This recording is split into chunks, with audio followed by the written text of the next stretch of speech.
Je suis très contente de vous retrouver dans cette vidéo, donc dans ce vlog qui sera le troisième de la série des vlogs autour des lectures du Pumpkin Autumn Challenge. Donc là je vais attaquer mon troisième roman pour le challenge. J'écoute des livres aussi en parallèle et puis je lis aussi des mangas et des graphiques. Mais en tout cas cette série de vlogs se concentre surtout sur mes lectures de romans en version papier.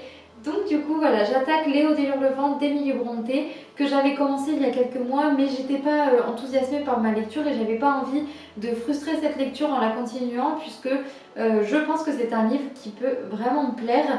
Donc voilà, c'est le moment de le reprendre, j'avais très envie de me plonger dans un classique. Et puis du coup, là j'en suis à la page 90, j'ai lu quelques pages hier matin. Et là je pense que je vais relire quelques pages ce soir mais pas énormément puisque j'ai passé un très chouette week-end mais bien fatigant, donc je pense que là, donc on est dimanche soir, je vais lire juste quelques pages jusqu'à ce que le sommeil l'emporte et puis j'irai me coucher, je reprendrai ça dans la semaine. Ce qui est chouette par contre c'est que j'ai découvert qu'il existe en version gratuite sur Audible, donc je sais que je vais pouvoir, si j'ai envie, à l'atelier ou quand je prends la voiture, switcher et passer du coup du livre à l'audio et inversement. Donc voilà, je suis très contente et puis on se retrouve plus tard pour que je vous fasse un petit point lecture au sujet de ce livre-là. Je vous retrouve dans cette matinée pluvieuse, j'ai donc dû allumer les lumières pour vous tourner ces quelques images, il fait pas très beau dehors, c'est pas grave, j'apprécie la pluie. Et je viens pour vous faire un petit point sur les Hauts de Hurlevent d'Emily Brontë que j'ai commencé, je vous le disais, dimanche ou samedi, je sais plus. Et là on est jeudi et j'ai bien pu avancer, j'ai quasiment terminé en fait, il me reste un petit peu moins de 100 pages je crois et c'est super chouette. Vraiment j'ai pour l'instant beaucoup aimé, on est vraiment sur une histoire à laquelle je m'attendais pas, je sais pas, je m'attendais pas à grand chose. J'avais entendu beaucoup de critiques positives sur le roman et les miennes vont l'être aussi. Du coup on est sur une histoire de vengeance familiale, c'est un récit qui est impressionnant, qui est vraiment sombre par moments, où on a des personnages qui sont hyper nuancés et il n'y a pas un personnage qui fait les choses bien du début à la fin, c'est-à-dire que chacun commet des erreurs et parfois les répare ou non, ou parfois les aggrave, et vraiment du coup ça en fait un récit avec des personnages qui psychologiquement sont hyper bien travaillés et c'est assez impressionnant de dire ça parce que du coup c'est pas du tout linéaire, on arrive vraiment à découvrir à chaque fois plein de choses au fil du récit et c'est long, ça s'étend sur beaucoup d'années et il se passe vraiment énormément de rebondissements en termes de psychologie justement de personnages et vraiment, enfin je sais pas si je vais bien le décrire, moi j'ai vraiment beaucoup aimé cette facette là en fait, la facette des personnages hyper travaillés. Et j'aime beaucoup aussi la manière dont on nous narre cette histoire, c'est-à-dire qu'on va être dans le présent, si on peut dire, avec un certain monsieur Lockwood et une servante. Et monsieur Lockwood qui a rencontré notre cher Heathcliff, qui est un petit peu le personnage principal, si on peut dire, du récit dans la globalité. Un personnage qui est vraiment assez singulier et donc il aimerait bien en savoir un peu plus sur son histoire, sa famille et la servante qui a suivi tout dans cette maison, dans cette famille de A à Z, va lui raconter toute l'histoire. Et j'aime beaucoup le fait que ce soit justement cette servante qui a tout vu, qui a un regard un petit peu extérieur, bien qu'elle soit l'une des principales actrices de l'histoire. Enfin, je trouve du coup que c'est hyper agréable et que c'est pas, on lit pas forcément toujours ce genre de choses. Et aussi les décors, et j'ai bien fait de le lire à cette période-là, c'est maintenant que je m'en rends compte, parce que les décors dans cette Angleterre de cette époque-là, vraiment je trouve qu'on arrive super bien à se projeter dans les paysages qu'on peut nous décrire. J'ai vraiment hâte de terminer ma lecture parce que je n'ai aucune idée de où va mener cette vengeance de Heathcliff. Voilà, pour l'instant, j'arrive pas du tout à me rendre compte de ce que ça va donner. Et c'est ça aussi que je trouve très chouette, parce qu'on peut vraiment être surpris par l'histoire. Et voilà, je me suis totalement laissée embarquer. Donc du coup, moi je vous retrouverai un petit peu plus tard, soit ce soir si j'arrive à le finir dans la journée, soit demain ou après-demain pour vous donner mon avis final. J'ai vraiment hâte de pouvoir vous dire si la fin m'a plu ou déplu. Aujourd'hui, je vais passer la journée à l'atelier, je vais profiter du son de la pluie sur la véranda. Et puis ce soir, je vais assister à la rencontre avec un auteur qui est organisé par les libraires de la librairie Bifurcation à Bourges. Elles font vraiment un travail énorme sur les événements qu'elles organisent et il y a très régulièrement des rencontres avec des auteurs. Et cette fois-ci, c'est une rencontre avec un auteur dont je vous parlerai certainement plus tard, un auteur de polar. Et même si je ne connais pas ou très peu ce genre littéraire, son roman m'a donné très envie d'être découvert. Donc voilà, je me suis dit que ce soir j'allais essayer d'aller assister à cette rencontre et je pense que ça peut juste être très chouette. Et puis j'essaierai de vous en parler du coup à mon retour ou dans les jours à venir en même temps que je vous ferai mon petit point sur la fin de la lecture.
Un peu plus tôt, je vous retrouve pour vous parler de ma première rencontre littéraire avec l'auteur Olivier Truc, donc un auteur de polar, mais aussi, si j'ai bien tout compris, un journaliste à la base pour plein de médias différents, notamment Le Monde, Libération et d'autres que je n'ai pas du tout en tête. Donc c'est un genre littéraire dont vous n'avez certainement jamais entendu parler ici avec moi. J'ai été très convaincue par cette rencontre.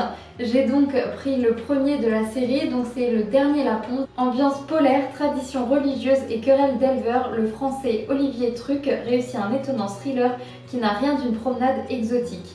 Depuis 40 jours, la Laponie est plongée dans la nuit. Dans l'obscurité, les éleveurs de rennes ont perdu un des leurs.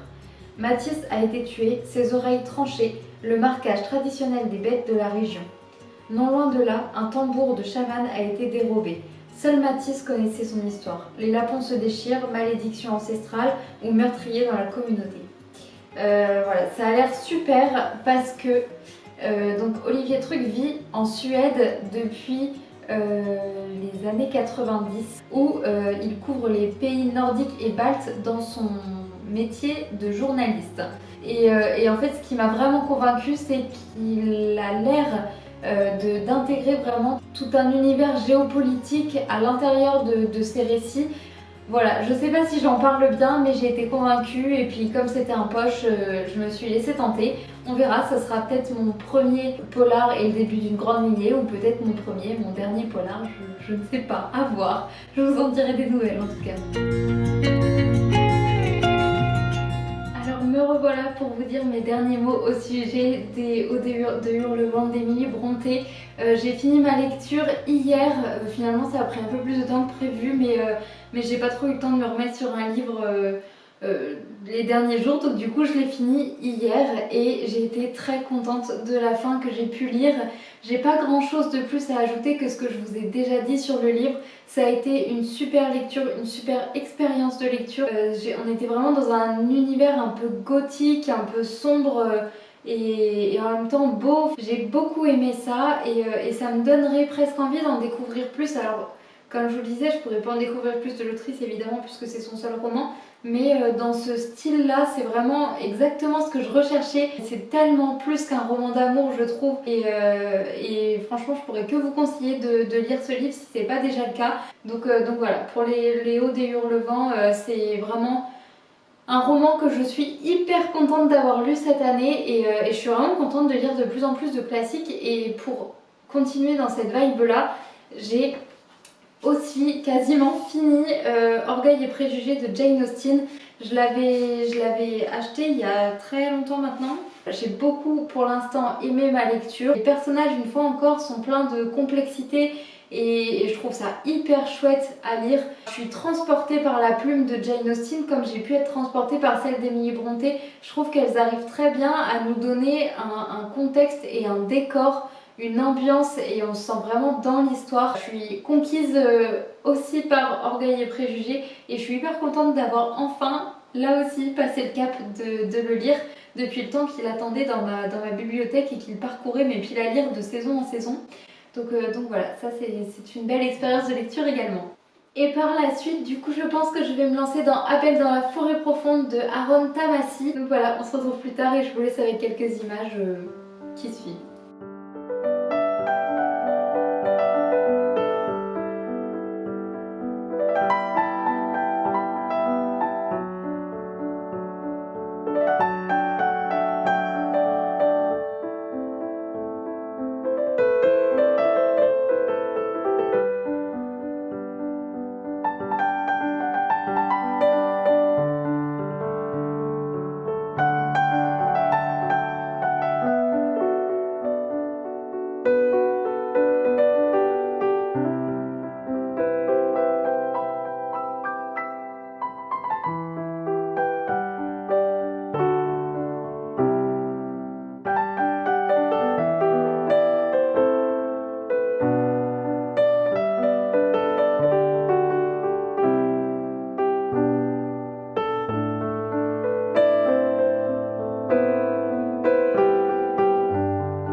aujourd'hui on est le 10 décembre donc vous l'aurez vu, ça fait un bon nombre de jours que je ne vous ai pas parlé en face caméra et vous l'aurez aussi certainement vu un bon nombre de jours que je ne vous ai pas montré un livre. C'est tout à fait simple, en fait je n'ai pas lu depuis presque un mois, plus d'un mois en fait. J'ai fermé mon dernier livre certainement mi-novembre et sans réussir à le reprendre. Je vais un peu vous expliquer tout ça parce que avant de clôturer ce vlog, je voulais quand même faire une petite mise au point sur le Pumpkin Autumn Challenge, sur ce dernier mois sans lecture et puis sur les prochaines lectures, puisque là je recommence à avoir envie de lire et ça fait du bien. Tout simplement, je n'ai presque pas lu en novembre parce que pour moi ça a été un mois et en fait les 2 derniers mois ont été très chargés en termes de boulot. Noël approche et je suis céramiste et donc forcément ça veut dire qu'il faut être prête fin novembre pour pouvoir lancer les collections, les marchés de Noël, etc. Ça m'a demandé beaucoup d'énergie et du coup j'en avais plus beaucoup à consacrer à la lecture. J'ai pourtant essayé de lire et je vais reprendre du coup là où je m'étais arrêtée, puisque donc la dernière fois que vous m'avez vu avec un livre en main, c'était avec Abel dans la forêt profonde d'Aaron Tamassi. J'ai essayé de commencer ce livre, je suis allée jusqu'à la 88e page et j'ai beaucoup aimé et franchement je pense que ce livre va pouvoir être un coup de cœur. Et pour autant je sentais que je n'arrivais pas à me mettre dedans, j'étais souvent fatiguée, je relisais la même ligne, la même page et j'avançais pas en fait et du coup plutôt que de me gâcher la lecture, j'ai préféré fermer ce livre, le remettre à plus tard et essayer d'en commencer un autre pour voir si la lecture serait peut-être plus fluide. Et donc du coup j'ai commencé Madeleine avant l'aube de Sandrine Colette et une fois encore je suis allée jusqu'à la 100e page, donc là ça équivaut à peu près à la moitié du livre et j'ai beaucoup aimé ce que je lisais. J'ai beaucoup aimé un petit peu le contexte de l'histoire, j'ai pas trop réussi à comprendre la temporalité, je pense qu'on doit être... Enfin, j'imagine qu'on est peut-être au début du XXe siècle en fait. On est dans un petit hameau, dans une ferme en fait, dans plusieurs fermes. C'est vraiment dans une ambiance de campagne, un petit peu sauvage, très rustique et assez difficile dans les conditions de vie, qu'on va découvrir du coup différents personnages et notamment donc Madeleine, cette jeune enfant qui va être... pour le moins sauvage et donc voilà, je peux pas vous en dire beaucoup plus parce que j'en sais moi-même pas beaucoup plus du coup, mais en tout cas je vais essayer celui-ci de le terminer là dans les prochains jours pour essayer de voir s'il m'a vraiment plu jusqu'au bout, mais pour l'instant j'ai trouvé ça très agréable comme lecture aussi parce que j'aime bien la plume, je trouve que c'est assez rythmé, les chapitres sont assez courts et ça rend la lecture assez fluide et c'est assez agréable, donc voilà. J'ai donc arrêté, comme je vous le disais, ce livre à la 100e page, pas en me disant je vais l'arrêter, juste j'ai refermé le livre et en pensant le rouvrir certainement quelques jours plus tard. Et je ne l'ai pas fait et nous voilà du coup mi-décembre presque. Mais j'ai quand même réussi à la fin du mois de novembre à me remettre un petit peu dans le mood de la lecture grâce au livre audio. J'ai écouté le premier tome de Miss Peregrine et les enfants particuliers et j'ai vraiment beaucoup aimé. C'était une lecture que je voulais lire pour le Pumpkin Autumn Challenge, donc ça coche une case supplémentaire. Je suis contente de l'avoir découvert enfin en livre parce que je vous l'avais déjà dit, mais j'aime énormément le film, donc l'adaptation de Tim Burton, et je le connais d'ailleurs très bien puisque je l'ai vu bon nombre de fois, mais j'avais pas encore eu l'occasion de découvrir le livre et c'est chose faite et c'était super. C'est finalement assez fidèle à l'adaptation, enfin l'adaptation est assez fidèle au roman, bien qu'il y ait quand même des choses qui diffèrent évidemment, sachant qu'en plus le film était un one shot alors que c'est une série de livres de je ne sais plus combien de tomes, mais quand même pas mal de tomes, donc il y a évidemment des choses qui sont différentes, mais c'était super agréable. Je pense que j'ai quand même été bien influencée par l'adaptation de Tim Burton parce que j'avais des images en tête, des scènes du film du coup quand c'était les mêmes scènes dans le livre, mais voilà, en tout cas c'était hyper agréable et ça m'a fait du bien d'écouter une lecture comme ça. Et je pense du coup que je découvrirai la suite de la saga au fil de l'année prochaine. Et ensuite j'ai enchaîné avec une autre lecture audio. J'ai écouté un livre qui s'appelle Retour à St. Mary Hill. Donc c'était un cozy mystery et c'était une toute première pour moi parce que c'est la première fois que je lis ce genre là et franchement ça a été plutôt sympa. Au début j'ai eu très peur parce que j'ai eu l'impression qu'on rentrait dans de gros clichés de la romance notamment. Et puis finalement ça s'est bien passé, c'était plutôt agréable, pas trop redondant. Et même si dès qu'on a rencontré le personnage qui allait être le coupable d'une série de meurtres, j'ai tout de suite compris que ça allait être ce personnage là, mais bon, c'est pas grave, c'était quand même plutôt sympa à écouter. Évidemment j'ai fait autre chose en même temps. C'est un cosy mystery qui se passe à Noël, enfin autour de la période de Noël, et donc du coup c'était plutôt chouette à cette époque là de l'année puisque je l'ai lu là dans les dernières semaines, donc à partir du début décembre. Maintenant je voudrais juste vous faire une petite présentation des lectures qui vont suivre, peut-être les lectures que je vais attaquer en cette fin d'année et celles qui vont débuter avec moi l'année 2025. Voilà, déjà premièrement il y aura un Noël au pays des Scones que je vais commencer là juste après avoir fini Madeleine avant l'aube, du coup que j'ai bien envie de finir maintenant quand même. Donc Noël au pays des Scones de Cecilia City, ça m'a donné très envie tout simplement parce que comme j'étais dans une phase où j'arrivais plus trop à lire, je me suis dit que ça pouvait être pas mal de me relancer avec une petite romance de Noël, et celle-ci m'a convaincue puisqu'en fait dans la 4e de couverture on nous dit qu'on va suivre le personnage de Calista qui va partir à Londres, bien loin de chez elle et de sa vie parisienne qui est un petit peu embrouillée si on peut dire, ouais. Je crois que c'est à peu près ça que j'ai compris du résumé et du début de l'histoire. Et puis donc du coup là-bas elle va rencontrer un jeune homme qui s'appelle Graham et elle va se laisser emporter, aller à découvrir Londres, les illuminations, les scones et tout ce que peut lui offrir ce Graham.